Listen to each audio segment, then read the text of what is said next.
Hey everybody, welcome back to the channel. Today I want to talk about castle doctrine. And we recently had a video that we put out that caused a lot of people, like I got a bunch of comments about, well, my state doesn't have castle doctrine, so what does that mean? And I want to talk about castle doctrine, what it actually means, which states have it, and what it doesn't mean.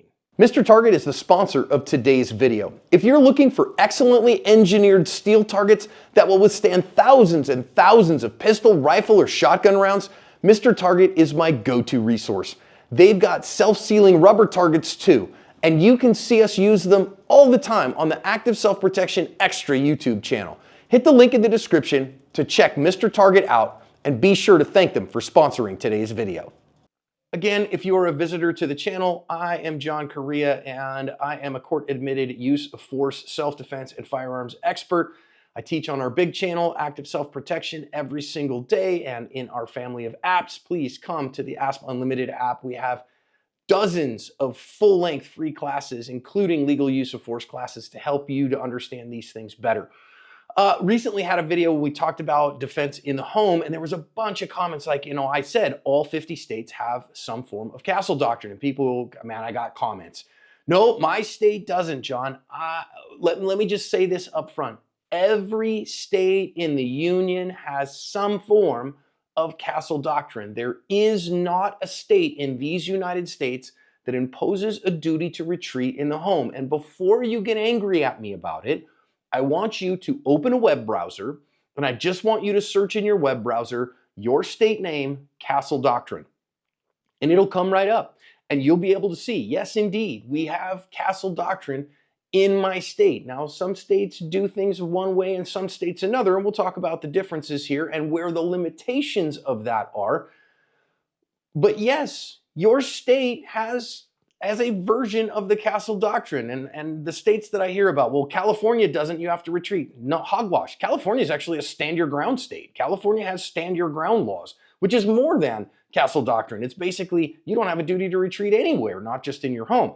Oh, John, I live in Virginia and we have to retreat. No, you don't. Oh, I live in Minnesota. No, you don't. Now again, in your home. We're talking now about not about stand your ground versus duty to retreat. I'll do a video on that one later.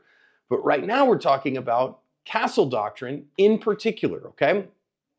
And the idea, it's funny, I see this stuff sometimes come up and people say, oh, John, or you read about it and they're like, well, this goes back to Roman times. Hogwash actually goes back to Exodus. It goes back to Israel. So if you go read Exodus 22:2, it basically talks about a home invasion in Exodus chapter 22:2.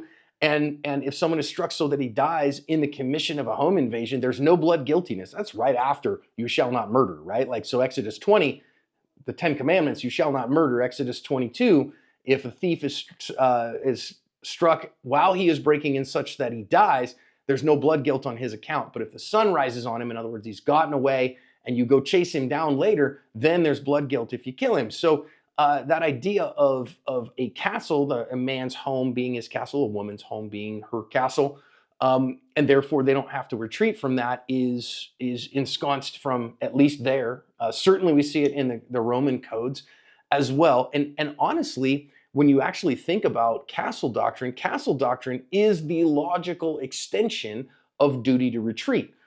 If you have a stand your ground, again, I don't want to get into all the stuff on this, then basically anywhere you have a legal right to be, you have a legal right to be and you don't have to retreat from. But in the states that impose a duty to retreat, even they recognize that at some point you can't retreat anymore. You can't continuously retreat. And there has to be kind of a home base that you are not required to retreat further than. And that place has been the home.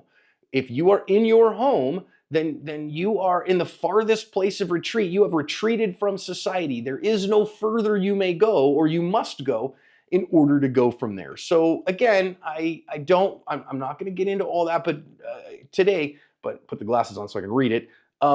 There are 13 states that currently impose a duty to retreat, at least according to FindLaw. Connecticut, Delaware, Hawaii, Massachusetts, Maryland, Maine, Minnesota, Nebraska, New Jersey, New York, North Dakota, Rhode Island, and Wisconsin are the states that impose a duty to retreat. The other 37 states have some form of stand your ground.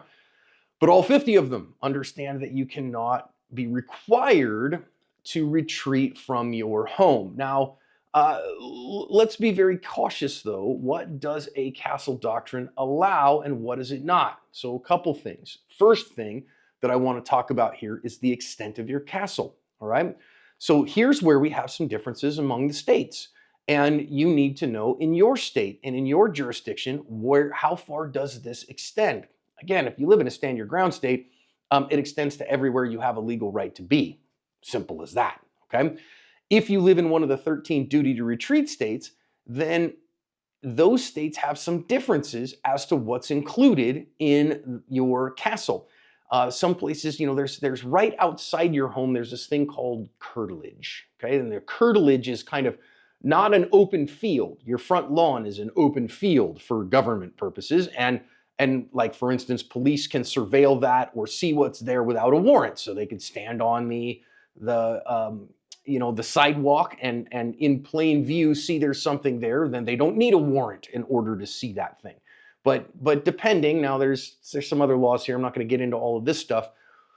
But recognize that your curtilage is kind of the things right around your home. And in some states, it kind of depends, like on the federal law, there's some case law here through the Supreme Court about like what kind of property is it right outside your home and is it enclosed right outside your home? So is it in a shed that's enclosed or in a covered porch or in a box or something, or is it kind of sitting out where anybody could see it? What kind of effort did the homeowner take to keep it from view? Those kinds of things. Those things will depend on if it's considered curtilage. And in some states, your curtilage extends to the edge of your property. And so you get this broader thing. It extends to your shop. It extends to your detached garage. In some states, it extends to your car, no matter where your car is. It's considered an extension of your castle. In other states, not. Okay. So that's where the castle doctrine gets a little bit different, depends on your state. Again, if you are in a stand your ground state, the 37 states I didn't mention in the list before, well, then wherever you have a legal right to be, you have the right to defend yourself without retreat. Okay. In the duty to retreat states, there is some difference on if your car is considered a part of your castle, if your place of business is considered your castle. And there is some state differences there as to whether or not you own the business, whether you are a controller of the business, like a manager, or whether you are simply an employee of the business. So these are the areas where there's some differences in state law, and you need to know your particular state laws in those areas so that you know kind of what you're covered by. Of course, there's some other stuff there. So now what is that? And then what does it provide? Here's the big thing, right? What does castle doctrine do? It does not give you the right to shoot someone who comes in your home. Let me say that again so the people in the back can hear. The castle doctrine does not give you the right to shoot someone who enters your home. Wait a minute, John. I thought that's exactly what the castle doctrine did. No, the castle doctrine gives you some presumptions of reasonableness for the use of force. So in other words, you could say, all right, if you, and this is the stuff that we hear about, everybody gets this thing in their mind that their home is their castle. And so they think of, a gang of armed bad guys, a ninja who jumps into their house and it's super cut and dried. They think John Wick and all these dudes jump into his home. And so he does Kung Fu, Brazilian Jiu-Jitsu, Gun Fu, ninjery on them. And the cop shows up and goes, hey, John, you back in business? And he goes, nah, just dealing with some stuff. All right, have a nice day, right? And they think that's how it goes. That's not, yeah, those do happen. But imagine different scenarios, right? Dad hears a bump in the night. He hears a window open and he sees a shadow jump through the window. And he goes, hey, wait a minute, that's somebody breaking into my house. And he shoots that thing. Well, when it come to find out, it's his teenage daughter's friend or boyfriend who was sneaking in to canoodle with his daughter. Was that kid a deadly threat? No. Is dad likely to face criminal charges for that? Very likely. So it provides a presumption, though. Would a reasonable person put in your place believe that they were at risk of deadly harm, believe that their life was at risk or the life of their loved ones? And what a castle doctrine does is it basically says, tie goes to the runner here. We presume that a homeowner lawfully in their home, or a renter, right? So not just the owner of the home, but whoever is legally in possession of the home, is acting reasonably and reasonably fears for their life if somebody forcibly enters their home, is usually how this is worded, right? So what does it mean to forcibly enter the home? So if your front door is wide open and your screen door is wide open and somebody walks through the door and goes, hello, they haven't forcibly entered their home. You've left the door open. Or your garage door is up and your garage door on the inside is open and somebody walks in that.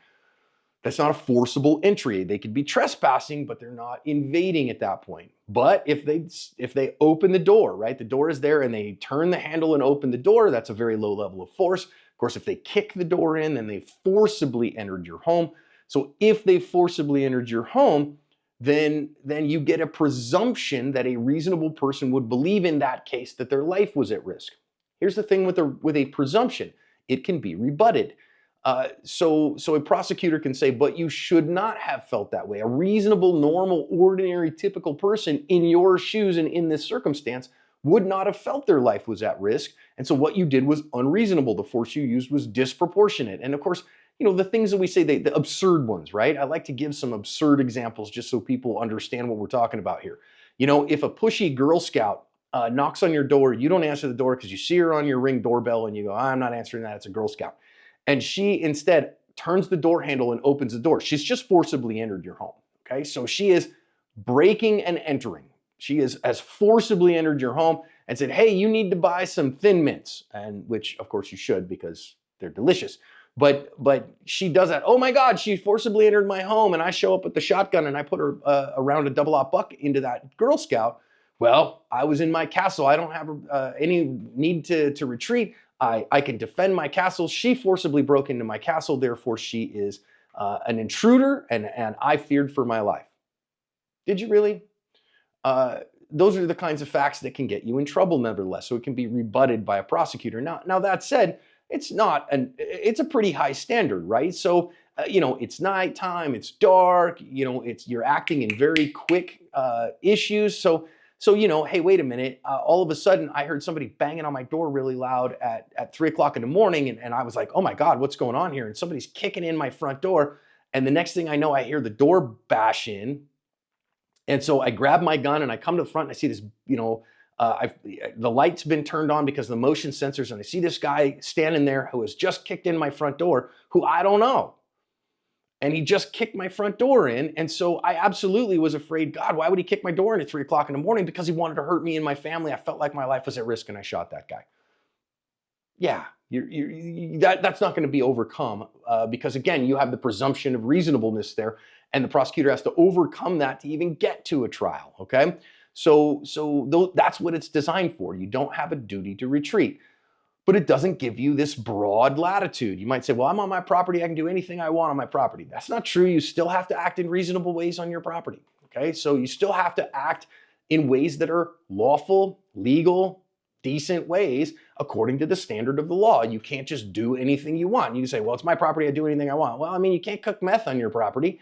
Well, I should be able to. All right, well, should in one hand and poop in the other and see which one fills up first, as my grandpa used to say. If ifs and buts were candies and nuts, we'd all have a Merry Christmas. You can't do anything you want on your property. It's simple as that. You've got broad latitude to do a lot of things you want, and I think that's good and right. And ASP only has one political position, the right of the people to keep and bear arms shall not be infringed. I kind of am a wackadoodle libertarian. I think you should be able to do more of what you want. I don't care what you do in a lot of senses, but there are limits, right? So from the Castle Doctrine perspective, again, you get broad presumptions, but it doesn't give you the right to do anything. They're still going to get questions. You think that you're going to just shoot somebody who is inside your home and it's like, oh, here we go, we're good. You're still going to have an investigation, right? Did you act reasonably? But you get those presumptions, and that's what the Castle Doctrine gives you. Another thing I want to give you a little bit, it's one of the things that just makes me bang my head against the wall. It does still come up on occasion, okay? is I hear this sometimes. You hear, oh, you know, in my CCW class, my instructor, there was a cop. He said, you know, if you shoot someone in the front yard, drag him in the house because then you're covered by the castle doctrine. That's the dumbest thing I've ever heard in my life, quite frankly. If you tamper with a crime scene, you've committed a separate crime that will very often be charged as a felony. So it might have been a justified shooting. If it was a justified shooting in the front yard, don't touch it. Because when you do, you've tampered with a crime scene and inhibited an investigation and obstructed an investigation, and you could face felony charges for that. For that on its own, not for whatever it was that the shooting was for. Now, of course, if the shooting wasn't justified and you just murdered somebody because you didn't like them, well, I mean, then nothing is going to help you, quite frankly, right? Dragging them in the house ain't going to help you. So don't do that. Whatever you do, wherever they are, leave them. Well, you know, when I shoot them dead, then I'll stick a knife in their hand and it'll be good. You're tampering with a crime scene, committing felonies and lying, and that's your plan, is to lie, and you don't think that the investigators and the prosecutors and the jury are going to be in on that. I think it's a terrible idea. Don't do that, right? That's you've committed illegal acts in doing that. This is why I keep telling folks, you know, hold to the high standard, right? Good, sane, sober, moral, and prudent. If you're a good, sane, sober, moral, and prudent person, you're never going to worry about the standard of the law. The standard of the law is lower than good, sane, sober, moral, and prudent.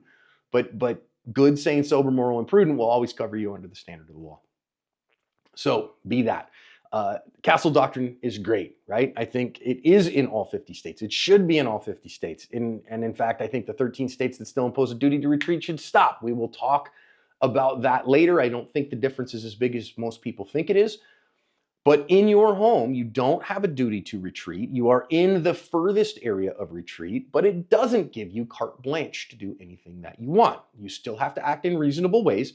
You still have to only use deadly force as a last resort in order to save your life or the life of somebody you kiss goodnight. That's the big deal, right? If you only do that, and again, this is the difference between can I, should I, and must I. If I shoot somebody, can I shoot somebody who enters my home? Don't ever ask can I, always ask must I. If I ask must I, if I don't shoot this guy right now, I'm dead. If I don't shoot this guy right now, he's gonna put me in the hospital, probably kill me. He's probably gonna kill my wife. He's gonna, kidnap my children, and we're never gonna see him again. I have to shoot this guy because otherwise the consequences of not shooting him are so vast that I couldn't possibly live with it. If I end up in prison for the next 20 years, that's a preferable outcome to him doing this thing, killing me, killing my wife, whatever. Go ahead. Now you're in a must-die situation, and your chances of being charged, your chances of being, losing those charges, very, very small. So do that in those circumstances. Otherwise, again, this is why we teach, hey, sometimes challenging somebody at gunpoint, freeze, get out of my house, get off my property, what are you doing? And I'm using a long gun here instead of a handgun. I use a long gun for home defense. I use a shotgun. That's my personal choice for defending the homestead. And so again, having that availability, if you have the time to do so, if you have a high level of skill, if you understand how to use lighting appropriately and those things. Also, please remember, I would strongly recommend we do not shoot at sounds, right? You have to positively ID. That means on your home defense guns, your long guns, especially white light on those suckers so you can see what the heck you're shooting at. So you don't shoot your daughter's boyfriend who came over to canoodle, something like that, or your drunk neighbor who you live in a tract home and your home looks just like the house 3 doors down, and he stumbles into your house and his key isn't working and he's drunk, and so he hits the door with his shoulder and breaks into your house. You don't want to shoot that guy if you can help it, right? If instead you put a bright white light on him and you go, damn it, Jim, what the hell are you doing here? Get out of my house. And he goes, what are you doing in my house? And you're like, this is my house, dude. Your house is 3 doors down. Get the hell out of here before you get shot. My bad. And Jim hecks off, and now you don't got to explain to the cops why you shot somebody. And again, you shoot somebody, man, you're spending tens to hundreds of thousands of dollars explaining it, okay? And yes, should you have firearms legal protection so then that way the financial aspect is covered? Absolutely. I strongly recommend that, because then at least the financial aspect is covered, but you're going to still be dealing with all the hours sitting there awake talking to the investigators. You're going to be sitting there waiting to hear from the district attorney that they decided not to press charges, and hopefully if you got a clean shoot, they do choose that, and they often do, right? I'm not trying to scare you or anything. I just want you to know the Castle Doctrine exists in all 50 states. That's the big thing I want you to know about this. Number one. Number two, it still requires you to act in reasonable ways. You still have to face an imminent risk of death or great bodily injury to use deadly force. You have to reasonably perceive a risk of death or great bodily injury. And what the Castle Doctrine gives you is it gives you a reasonable presumption. You are presumed to reasonably believe that you are at risk of death or great bodily injury when you are in your home and someone else forcibly enters your home without your permission. That's what it really does. So you get a reasonable presumption. You get a presumption there that you're acting reasonably. This is a very good thing. It doesn't give you carte blanche to do anything that you want. Certainly don't move around dead bodies. If you had to shoot somebody, God forbid, don't do that. And don't look at it like it just gives you the ability to do anything at all. Still act in reasonable ways. And for those of you in those 13 duty to retreat states, you do have the right in your own home to not retreat. You don't have that. So please, I'm going to use this video as a link and just keep sending it to people. No, you don't. Google, again, open up a web browser. Use your state's name, Castle Doctrine. It'll come right up and you can read all about it. Hope that helps you, everybody. What other questions do you have? Let's keep talking about it. Appreciate you guys. Have a good day.